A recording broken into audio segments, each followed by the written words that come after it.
174, né? A atividade que foi postada, olha, dia 7, né?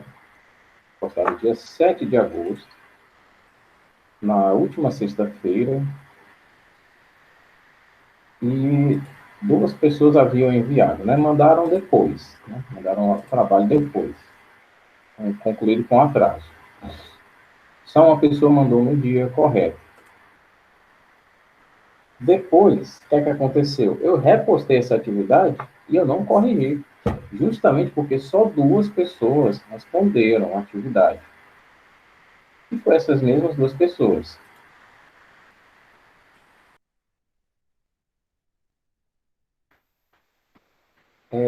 No caso, Professor, oi, Yasmin.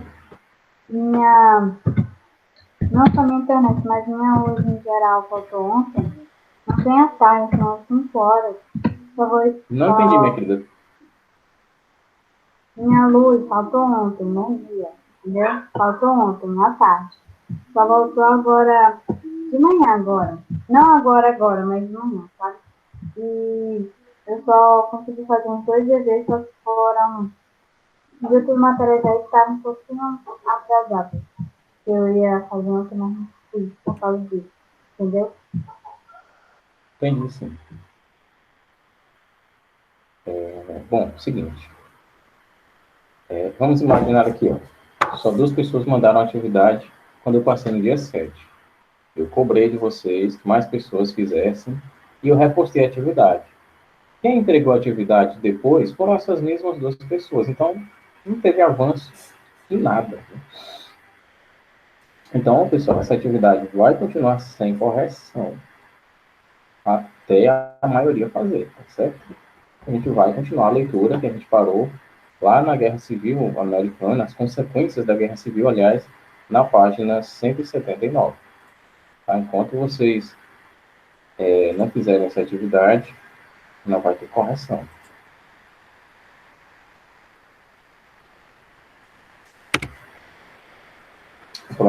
Próxima aula já é, deixa eu ver, dia 17, isso? É dia 17, né? Segunda-feira, a gente já está se aproximando de uma nova etapa desse terceiro bimestre. Consequentemente, a gente está se aproximando de avaliações. Então, vamos ter mais compromisso com as questões aqui. Entendido? Por sinal, nenhuma das duas pessoas que mandou a atividade está aqui presente na sala agora.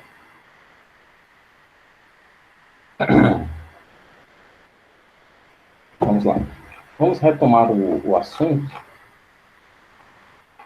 falando sobre, fazendo a gente vai recapitular, né? Fazendo a recapitulação aqui do que a gente viu, né? Uma retrospectiva, essa palavra que eu queria. Guerra Civil Americana. A Guerra Civil Americana, basicamente, era a parte norte dos Estados Unidos em conflito com a parte sul dos Estados Unidos.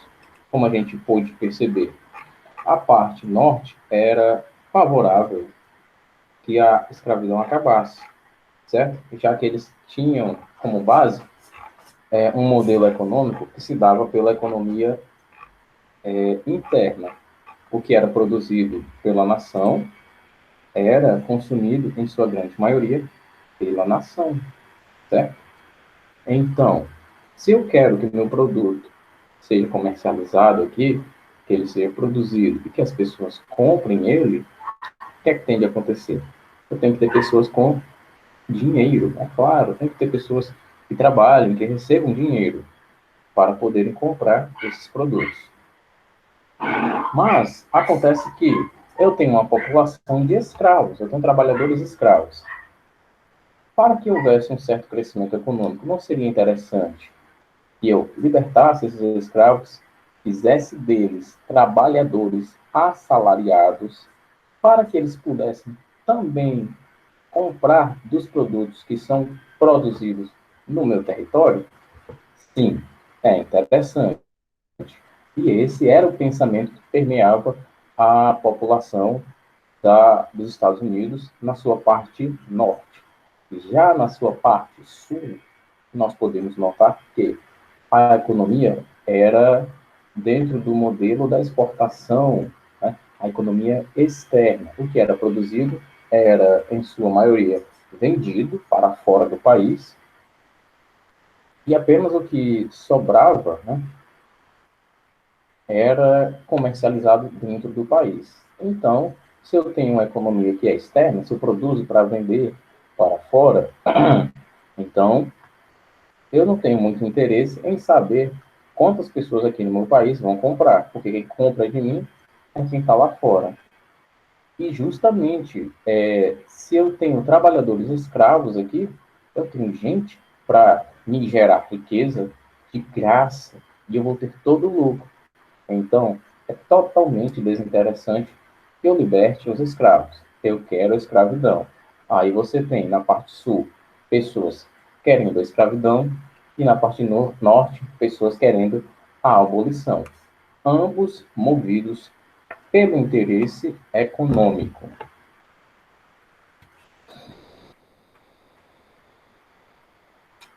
A gente viu os fatores de guerra, a questão racial, a questão dos impostos e também a questão das terras. Vimos também que quando Abraham Lincoln foi eleito, ele criou a lei de Homestead, que basicamente consistia em dar posse, principalmente aos imigrantes, que teriam de cultivar durante pelo menos 5 anos, né? Fazendo com que a política expansionista dos Estados Unidos se consolidasse. Muitas das terras concedidas aos imigrantes pertenciam às nações indígenas que foram destruídas. Então a gente percebe que os Estados Unidos teve esse modelo que se baseava no seguinte: roubar terra de índio, dar para a população cultivar e fortalecer a economia. Até certo ponto, os Estados Unidos se beneficiava majoritariamente, né? Só perdia na questão cultural, porque o índio já estava ali, né? O índio era o dono daquelas terras. Tribos inteiras foram massacradas. Como diria Renato Russo, quem me dera ao menos uma vez, como a mais bela tribo dos mais belos índios, não ser atacado por ser inocente, no sentido de não ser atacado justamente pelo fato de ser índio. Foram mortos porque eram índios. E o índio não tinha valor algum do ponto de vista econômico para essas pessoas. No caso, nossos colonizadores e expansionistas nos Estados Unidos. Sobre as consequências da Guerra Civil Americana. Acompanhem a leitura, tá? Lá no final da página 179, vocês encontram esse tópico, as consequências da Guerra Civil Americana. Bom, os anos que se seguiram ao final da Guerra Civil, né, nos Estados Unidos, ficaram marcados pela reorganização administrativa e reconstrução estrutural. Embora tivesse sido um curto período de guerra, 4 anos, a intensidade do conflito levou à morte de quase 1 milhão de pessoas, como vimos. Além das perdas humanas, deve-se levar em consideração o alto custo dessa guerra, que aumentou a crise econômica americana. A Guerra Civil serviu para reunificar os Estados Unidos, o Estado americano, mas problemas como a atividade econômica predominante, o uso das terras e a questão racial permaneceram presentes na sociedade americana. Dentre as principais consequências da Guerra Civil Americana, destacaram-se duas: o preconceito racial e o início do processo de expansão externa dos Estados Unidos, expansão externa, ou seja, o imperialismo americano. Com a vitória nortista, o trabalho escravo foi extinto, isto é, o Sul não poderia mais usar negros como mão de obra escrava. Isso ocorreu ainda no governo de Abraham Lincoln, com a 13ª Emenda Constitucional, que decretava o fim de qualquer escravidão nos Estados Unidos. Essa emenda resolveu o problema da escravidão, mas não o preconceito e o ódio contra o negro. Houve várias conquistas, inclusive direito ao voto, mas o preconceito racial, principalmente nos estados do Sul, impedia que os negros tivessem uma vida social livre. Sem direitos políticos, econômicos e sociais, praticamente afastados da vida social pública, os negros ainda tiveram de conviver com a violência racial. Parcelas da sociedade americana, como religiosos protestantes, fazendeiros e políticos escravistas, estimularam a fundação de uma seita secreta conhecida como Ku Klux Klan em 1866. Essa seita inventou suas próprias regras para afastar a possibilidade de acesso dos negros a direitos básicos. Seus membros usavam de extrema violência, tortura e mortes através de enforcamento ou fogueira. Vocês têm noção disso aqui, pessoal? Isso aqui não é tão distante assim, não. A gente está falando ali, olha, basicamente do final dos anos de 1800 para o comecinho de 1900. Uma organização nos Estados Unidos da América que pregava o ódio racial, chegando a enforcar pessoas, a queimar pessoas vivas, somente movidos pelo ódio por conta da cor da pele da outra pessoa. Vocês têm noção do absurdo que isso é? Vamos continuar. De fato, a plena cidadania, tão mencionada e defendida na Declaração de Independência dos Estados Unidos, só existiu para o branco seguidor das religiões protestantes, imigrantes, católicos, índios e, principalmente, negros, não tinham direitos. A Ku Klux Klan, ou KKK, foi uma seita racista que perseguiu os negros. Além disso, teve total apoio dos aristocratas e protestantes religiosos do Sul. Acima, passeata do KKK em Washington, Estados Unidos, em 1920. Aqui, pessoal, a Primeira Guerra Mundial, aliás, tinha acabado de acabar, né?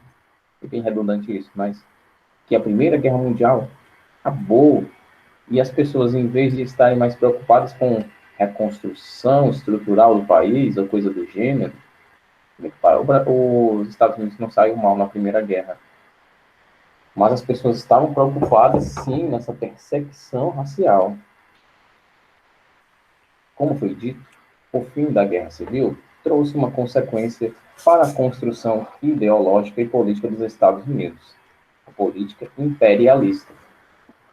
Desde a independência americana, em 1776, os Estados Unidos iniciaram uma expansão territorial, usando como justificativa o Destino Manifesto. Alguém aqui lembra o que é o Destino Manifesto?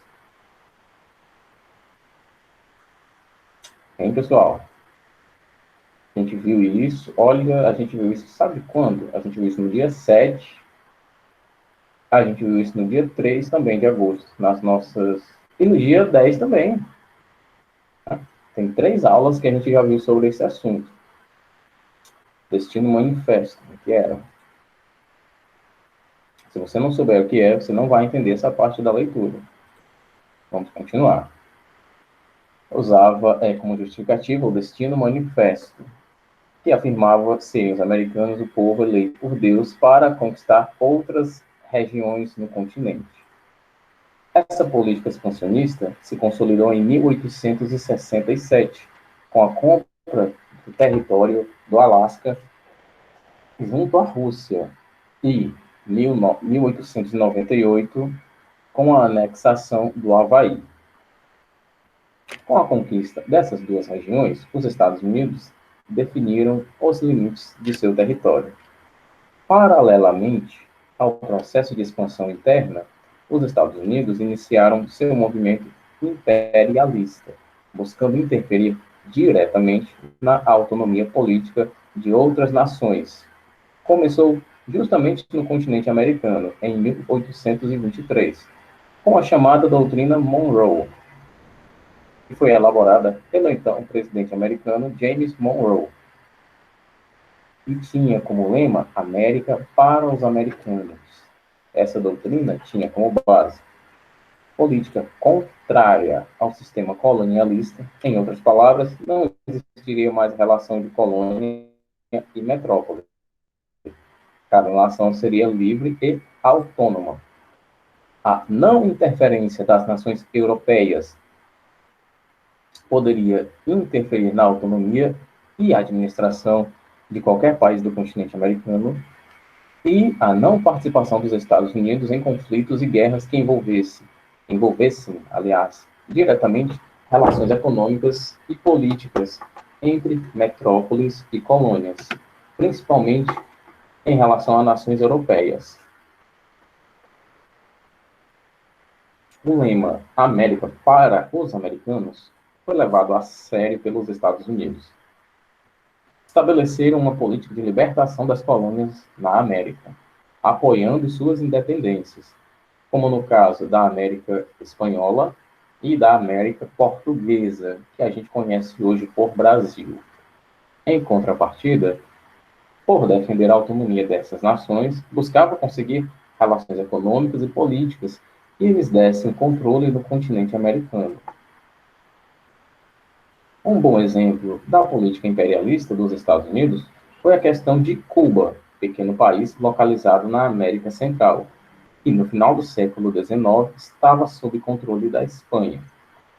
Seguindo a política da doutrina Monroe, os Estados Unidos financiaram a independência de Cuba numa luta contra a Espanha, que durou meses em 1898.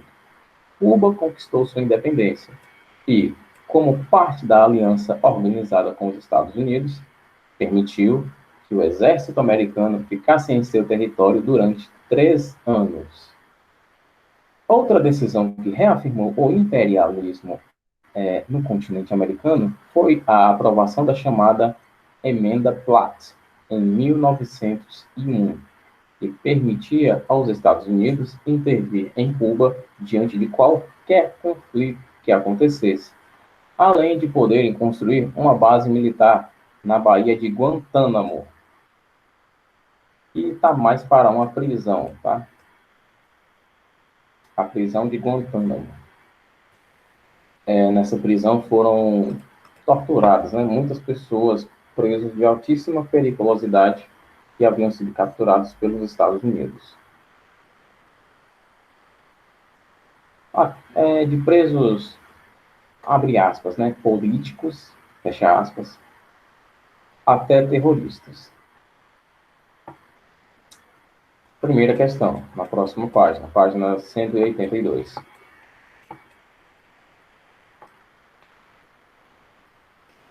Reflita e aponte as semelhanças e discordâncias nas práticas políticas e econômicas dos Estados Unidos. Vamos falar do seguinte: se estamos falando das práticas nos Estados Unidos, vamos entender do comecinho, onde que tudo começou. Começou, obviamente, com a colonização, né? Com a fundação das 13 colônias americanas, que não se deu de uma maneira uniforme, né? Embora tenha significado formar um Estado, as colônias do Norte e Sul, como a gente viu, tinham discordâncias, né? Políticas, econômicas, ideológicas. Tanto que uma era escravista e a outra era abolicionista, né? Então, a colônia da parte norte e a colônia da parte sul foram formadas de maneiras diferentes, tá certo? O sul, né, tinha uma organização baseada em grandes propriedades, em atividade monocultora, e no trabalho escravo. visando o mercado externo, como eu falei para vocês. Já a região do norte se baseava na economia e agricultura familiar, voltada para o mercado interno, e mercado interno regional, né, que visava a não existência do trabalho escravo. Né? Essas existências aumentaram e foram ponto de partida para a guerra civil. Isso é 95% da resposta dessa questão. Você vai só colocar nas suas palavras, tá certo? Deixa eu ver se chegou mais alguém aqui. 8 pessoas, deve ter chegado mais alguém, né? Lívia Maria, presente, deixa eu ver quem mais. Ian, coloquei sua presença. Angelo Viana. 1, 2, 3, 4, 5, 6 pessoas na aula. Tá ok. Segunda questão. Alguns fatores foram decisivos para a eclosão da Guerra Civil Americana. A questão dos impostos, a questão racial e a questão das terras. Comente cada uma dessas questões. Eu vou dar aqui uma dica que está mais para uma colher de chá do que uma dica, né? Eu vou dar a localização exata. Você vai encontrar essa resposta lá na página 176, tá? Vou colocar aí de lápis do lado da questão número 2, P.176. Continuando. A terceira questão. E a lei de Homestead está na página 177. Terceira questão. Faça uma reflexão e comente sobre os efeitos da guerra da secessão, a guerra civil. Os efeitos foram de ordem organizacional, administrativa e de estruturação, reconstrução, aliás, social. Essa guerra serviu para reunificar o Estado americano. Contudo, a gente nota a predominância de alguns problemas, né? Como, por exemplo, a questão racial, que ainda permanece presente, né? Sem dúvidas, a questão racial é o início do processo de expansão, da expansão externa dos Estados Unidos, que foram os efeitos os efeitos diretos no fim dessa Guerra Civil Americana. Todo mundo entendeu, né? Só para explicar de uma maneira mais clara. Você vai me explicar sobre seu entendimento, seus comentários sobre a Guerra Civil. Os efeitos foram reorganização administrativa e reconstrução estrutural. A Guerra Civil teve como função principal reorganizar o Estado americano, porém, as consequências foram alguns problemas, como a atividade econômica predominante, o uso das terras e a questão racial. A questão racial ainda permanece até hoje, né? Quarta questão. A questão racial foi um dos fatores do surgimento da Guerra Civil Americana. Nesse sentido, responda: o que foi a 13ª emenda constitucional? Para a gente se contextualizar melhor nessa questão, vamos lembrar do seguinte. Essa emenda foi criada no governo do presidente Abraham Lincoln, certo? Ela consistia em decretar alguma coisa nos Estados Unidos. E ela resolveu algum problema, mas deixou outro problema que ela não conseguiu resolver. Só sobre isso que você vai me falar. Item B, você vai me dizer o que é a Ku Klux Klan, tá? Por uma certa formalidade, a gente diz que o KKK não existe mais, tá?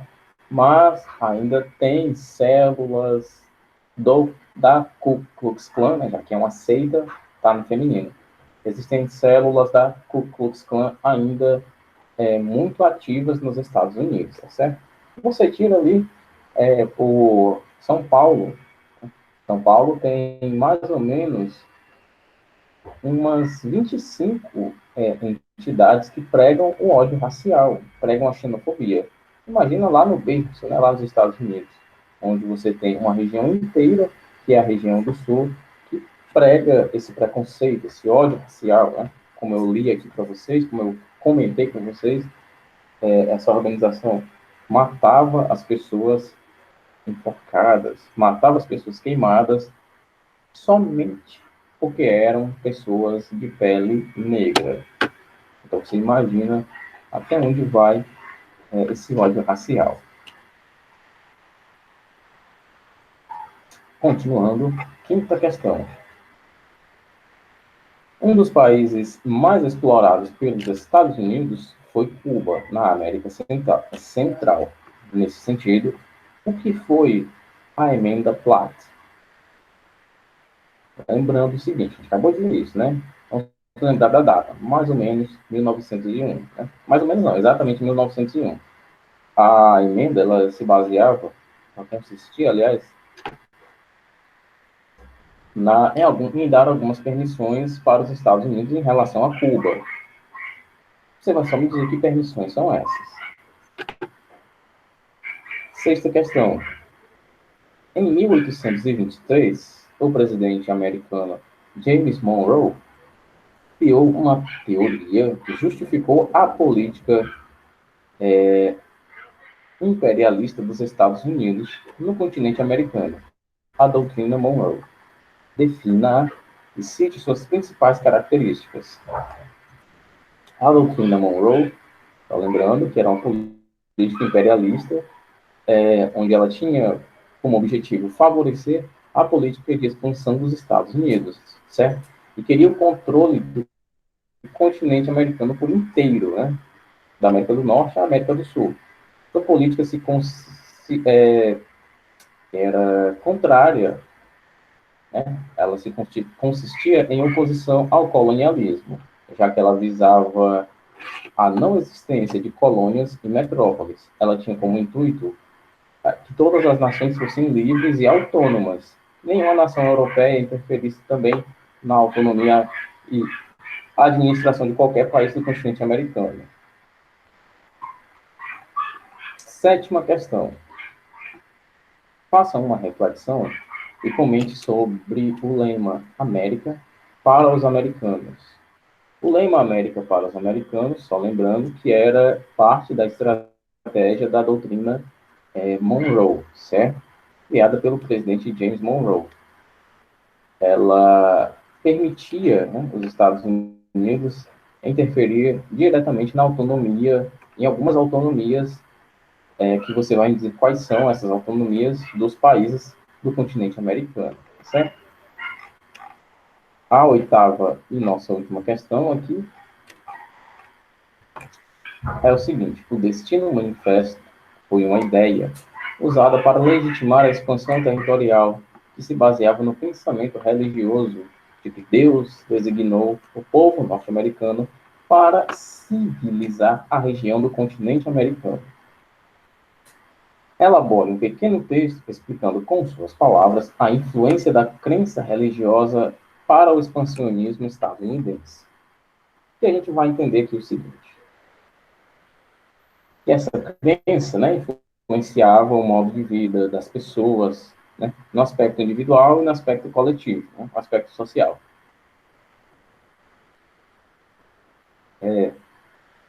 Isso se dava porque as pessoas interpretavam a religião, os dogmas da ética protestante, né, que se alicerçava em Lutero e Calvino, sob um olhar de que o povo americano era melhor preparado para liderar a construção do reino de Deus na Terra. Né?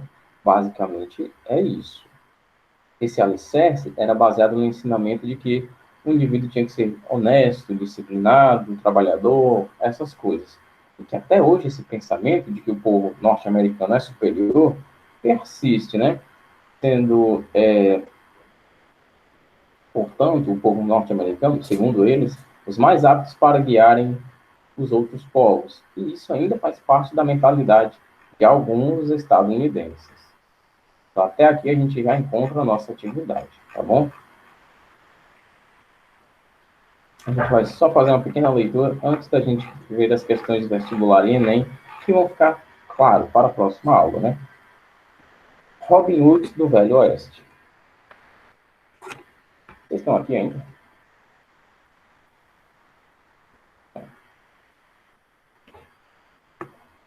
No segundo semestre de 1863, a Guerra Civil Americana, iniciada 2 anos antes, rasgava os Estados Unidos em dois.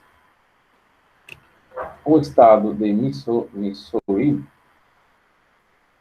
na zona fronteiriça entre os que estavam em guerra, era particularmente atingido pelo conflito. Apesar de ligados ao norte, no campo da economia, a maioria de seus habitantes tendia a apoiar a Confederação Sulina. O conjunto dos estados que pregavam a separação, o conjunto de estados que pregavam a separação. Bom, e os homens em idade de combate serviam com o uniforme cinza dos sulistas contra a União, no restante do território americano. Esse era o caso de Franklin James, de 20 anos, cuja família tinha uma fazenda nas proximidades de Kearney. O pai, Robert James, pastor batista, tinha se instalado ali em 1843 com a sua jovem esposa, Zerelda. O casal levava a vida dura dos pioneiros. Tiveram 4 filhos: Frank, Robert, Jesse e Susan. Em seguida, o reverendo Robert partiu para a Califórnia à procura de fortuna e ali morreu de cólera. Zerelda se casou novamente com um tal de Sims, que muito rapidamente passou a maltratar as crianças. Um acidente a libertou do marido bruto, antes mesmo que ele lhe concedesse o divórcio. Em terceiras núpcias, ela se casou com o Dr. Samuel, com quem teve outros 4 filhos. Ark Samuel transmitiu aos enteados sua paixão por cavalos e armas, além da posição de alinhamento com os confederados. Por isso, não foi surpreendente que Frank se juntasse às tropas de William Quantrill. Seus homens, na maioria fazendeiros, promoviam ações de guerrilha contra o poder central favorável aos grandes fazendeiros do norte, visando as tropas nortistas. Um dos ataques mais violentos liderados por Quantrill aconteceu no dia 21 de agosto de 1863. O alvo era a cidade de Lawrence, centro das forças anti-escravagistas no Kansas, onde Thomas Ewing, comandante das forças da União, mandou prender as esposas dos membros do bando para tentar enfraquecê-los. Com 450 homens, Frank, entre eles, Quantrill decidiu invadir a cidade. O saldo da madrugada foram mais de 140 mortos a sangue frio e mais de 180 casas incendiadas. A guerrilha voltou triunfante para o Missouri. Mas os exércitos da União prometeram represálias. Em uma manhã do fim de 1863, os nortistas irromperam na fazenda dos James, convencidos de que arrancariam da família a informação sobre o esconderijo de Frank e seu chefe. Para fazê-los falar, eles torturaram o Dr. Samuel, no caso, em vão. Em seguida, os golpes de arreios de couro, chicotearam Jesse com 15 anos. Com 15 anos, aliás. Também não conseguiram arrancar dele a menor informação, mas, assim que o inimigo foi embora, o garoto... Opa, chegou mais alguém aqui?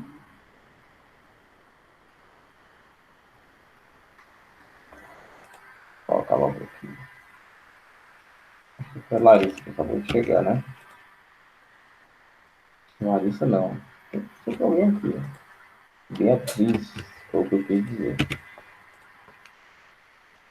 Continuando. O garoto correu para se juntar às tropas de Quantrill. Era o início da lenda de Jesse James. Frank e Jesse James, juntamente com os irmãos mais novos e outros soldados das tropas de Quantrill, decidiram continuar a guerra a seu modo. Então se exilaram, não se renderam e responderam ao vencedor com mais violência. Diversos observadores não aceitam essa tese e retratam os irmãos James e seus amigos como heróis, vingadores, né, heróis vingadores da população mais necessitada. Eles os veem apenas como um violento bando de foras da lei. Violento, o bando realmente era. Até a sua dissolução, a gangue cometeu, calcula-se, 27 assaltos e deixou 17 vítimas. Um único assassinato foi diretamente imputado a Jesse James, né, no caso, o do caixa do banco de Gallatin, em 1869, um ex-oficial nortista que se vangloriava de ter matado Bill Anderson, o ajudante de ordens de Quantrill, que formara Jesse James. O garoto teria então vingado o chefe, e esse ato, longe de manchar sua imagem, contribuiu para aumentar sua popularidade.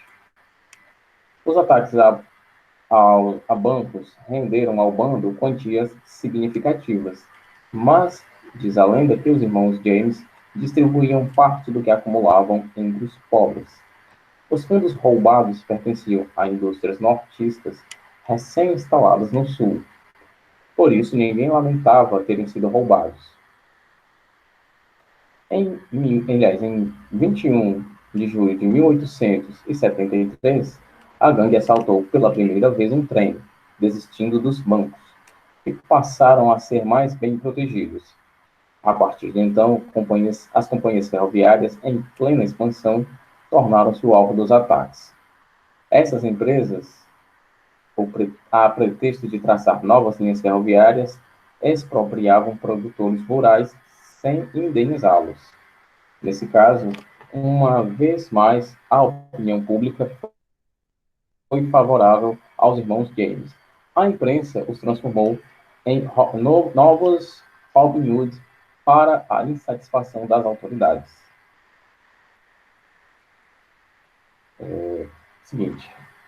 No texto são descritos os feitos de Jesse James, que ficou conhecido no imaginário popular por suas aventuras. Essa questão aqui também vai ficar para casa, tá? Reflita e relate como essa história, por meio do gênero faroeste, ajudou a contar o processo de expansão territorial dos Estados Unidos. E, claro, vocês vão fazer uma pesquisa na internet. Bom, pessoal, essa aqui é a nossa aula de hoje. Né? Não esqueçam das atividades, tá? A gente tem 8 questões, 9 com essa daqui. Vai estar tudo no Google Sala de Aula também. Segunda-feira a gente se vê. Tchau, professor. Tchau, meu querido. Até a próxima. Até, bom final de semana. Ai, ai. É de quem a aula agora?